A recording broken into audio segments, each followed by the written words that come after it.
Alors, aujourd'hui, dans cet enseignement, je vais parler de la valeur spirituelle de la dot. La valeur spirituelle de la dot. Il faut comprendre que la dot, dans les pays où cela se pratique, dans les cultures où cela se pratique, c'est la dot qui va sortir spirituellement et émotionnellement la femme de la maison de son père. C'est la dot qui permet à ce que la femme soit libérée de la maison de son père pour rejoindre son mari. C'est la dot qui fait que le parent, ok, donne sa fille en mariage. Et il faut comprendre que dans certaines familles, il y a des hôtels, leur nourriture c'est la dot. Il y a des hôtels de famille qui vivent et dépendent de la dot. Ces hôtels-là mangent la dot. C'est ce qui leur revient.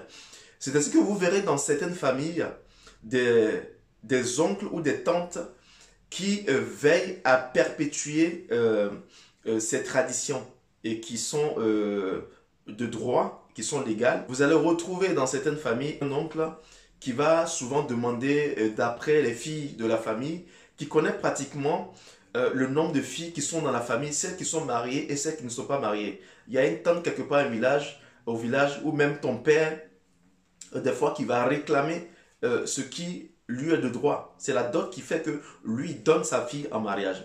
Et quand on donne la dot, il faut comprendre que quand le père perçoit la dot, il distribue la dot. Ok? Il y a un oncle qui a sa part, il y a une tante qui a sa part, il y a une cousine, etc., etc. C'est redistribué dans la famille. Donc, il y a de ces personnes-là qui vivent dans la famille et qui attendent ce moment que cela se fasse parce qu'ils dépendent de ça. Ils veulent cela. Donc, ça peut constituer un blocage lorsque la dot n'est pas payée.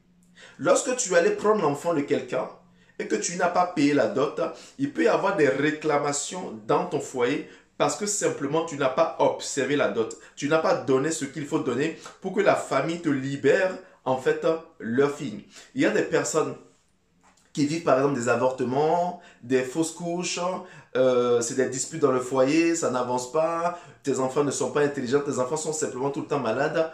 Pourquoi? Simplement parce que tu n'as pas payé la dot, tu n'as pas versé la dot.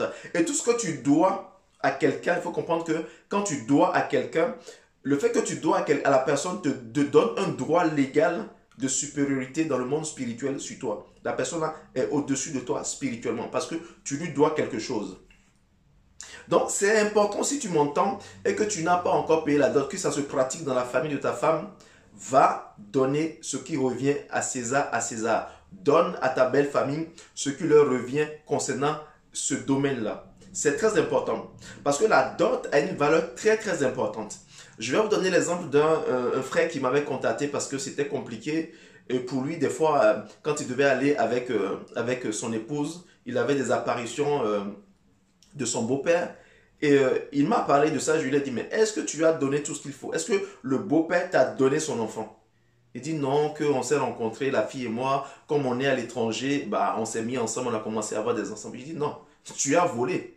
Donc le beau-père, quand il se lève légalement, spirituellement, il a un droit légal sur ce que tu es en train de faire sur son enfant parce qu'il ne t'a pas donné son enfant. Est-ce que je suis en train de parler à quelqu'un? Est-ce qu'on me suit? Quand vous prenez Genèse 24, 50 à 61 par exemple, on nous donne l'exemple, ok, d'Eliezer qui a été envoyé par Abraham pour aller chercher une femme, donc Rebecca, pour Isaac. Mais on va très bien voir dans la démarche d'Eliezer que quand Eliezer arrive et qu'il se fait savoir quelle est sa démarche, il va sortir des présents qu'il donne à la famille et la famille libère maintenant Rebecca qui suit Eliezer et qui devient maintenant l'épouse d'Isaac. Il faut comprendre que je parle de la dot, je ne parle pas du mariage civil. Donc c'est important d'observer cela quand cela se pratique dans la famille de la femme que tu es en train d'épouser. Sinon, tu es allé voler la fille que tu es en train avec qui tu es en train de faire ta vie. Cela peut ouvrir des portes sur le foyer, sur la vie de tes enfants, sur la vie de tout ce que vous entreprenez dans le foyer. Maintenant, il peut s'arriver que dans la famille de la fille, de la personne que tu veux épouser, ça ne se pratique pas. Là, c'est autre chose. Mais quand ça se pratique, tu te dois de pratiquer cela. Maintenant, je vais partager avec toi rapidement quatre choses sur lesquelles tu dois veiller pendant que tu dois payer la dot. 4 choses sur lesquelles tu dois faire très attention quand tu dois payer la dot. Tu dois veiller à consacrer les éléments de la dot à Dieu. Tu dois veiller à consacrer les éléments. Si tu es sur place et que tu dois donner la dot, quand tu as tout acheté, tout ce qu'on t'a demandé, tu consacres toutes ces choses-là à ton Dieu.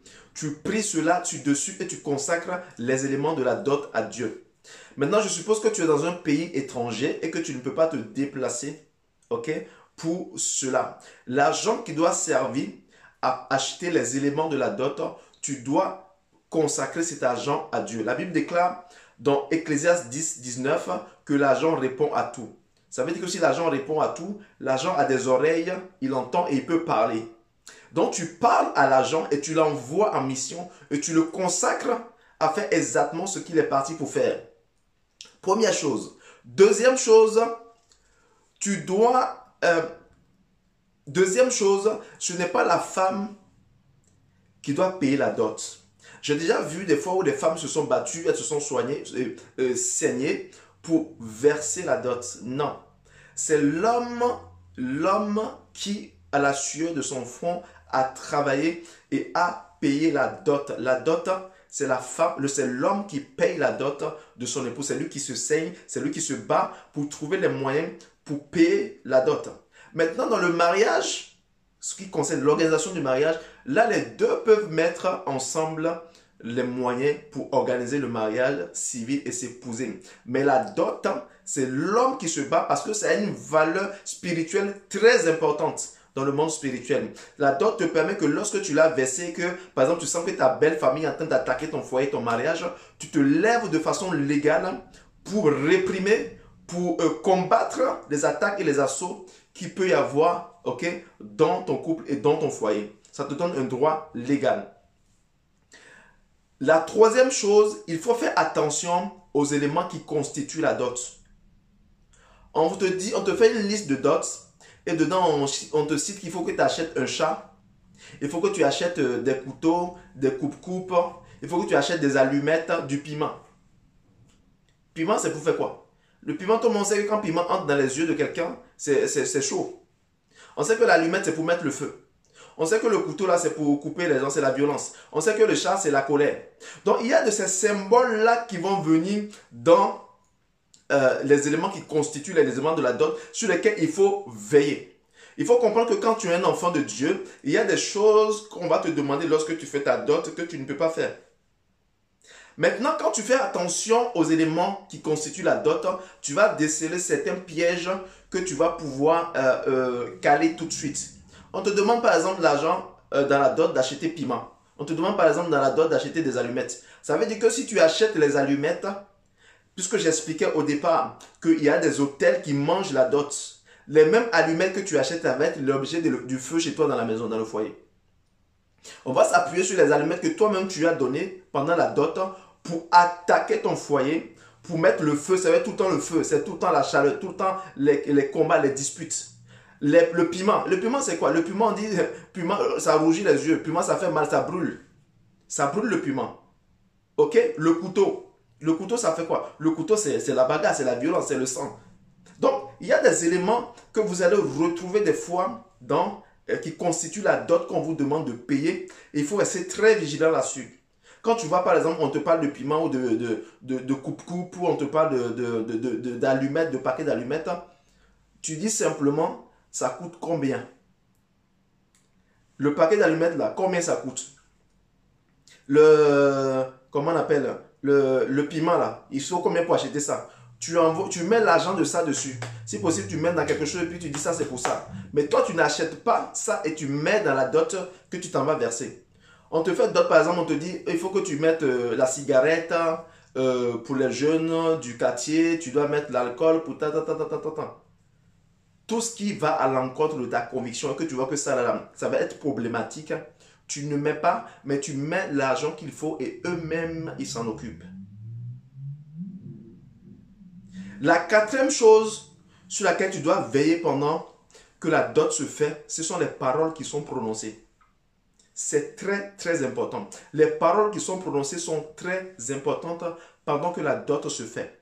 Il y a des endroits où tu vas entendre, par exemple, pendant qu'on fait la dot, on dit, ah, de toutes les façons, un homme ne finit jamais de payer la dot à sa belle famille, tu vas continuer à payer la dot tout le temps. Il faut refuser ça. Il faut refuser. C'est pour ça, moi, quand je voulais payer ma dot, j'ai dit tout ce que vous devez lister. Listez tout. Tout. Et le jour de la dot, ils ont demandé ça en plus, ils vont ça, c'est pas prévu. J'ai dit, tout ce que vous demandez, on donne, il n'y a pas de problème. Seulement que je ne paye pas la dot deux fois. Le fait que vous me dites non, non, la dot, on paye la dot tout le temps, non, c'est la belle famille, tu dois payer tout le temps la dot. Non, je dis non, je refuse cette parole. La dot, je vous la verse et je ne vous dois plus rien. Je fais partie de la famille, je peux venir spontanément, faire des cadeaux, je peux penser au beau-père, à la belle-mère, à la belle-sœur. Mais en concernant la dot, je ne verse la dot maintenant et je ne vous dois plus rien absolument. Votre fille devient mon épouse et elle rentre sous mon autorité. Tant que tu n'as pas payé la dot, il faut comprendre que la femme que tu as mis chez toi continue de demeurer sous l'autorité de sa famille, spirituellement. Mais quand tu payes la dot sort la femme sous l'autorité de sa famille et la place sous ton autorité. Quand on dit que l'homme est le chef de la femme, l'homme est le chef de la femme, c'est qu'avant que tu ne deviennes ce chef-là, bibliquement parlant, il faut que la famille t'ait donné leur fille en mariage. Il faut que tu aies fait le nécessaire qu'il faut faire pour pouvoir être vraiment l'époux et que la femme là soit sous ton autorité. Donc, je fais cet enseignement-là rapide, très court, pour t'encourager. Si tu n'as pas encore payé la dot de ton épouse, renseigne-toi et saigne mon frère. Et bats-toi pour régler cela parce que ça peut être l'objet des problèmes que tu rencontres aujourd'hui dans ton foyer. Les problèmes que tu rencontres aujourd'hui avec cette femme, avec ton épouse. Tu as déjà fait le mariage civil, mais si dans sa famille on fait la dot, il faut verser la dot. Il y a des hôtels qui ne vivent que de cela. Que Seigneur vous bénisse et partagez cette vidéo, ça va bénir certainement beaucoup de personnes. Et n'oubliez pas de nous écrire au numéro qui s'affiche si vous avez des questions et puis également pour nous envoyer vos offrandes parce que tout ce travail-là, c'est des gens qui le font et le royaume de Dieu a besoin que vous souteniez l'œuvre qui est en train d'être faite. Que le Seigneur vous bénisse. C'était l'apôtre Daniel. Shalom.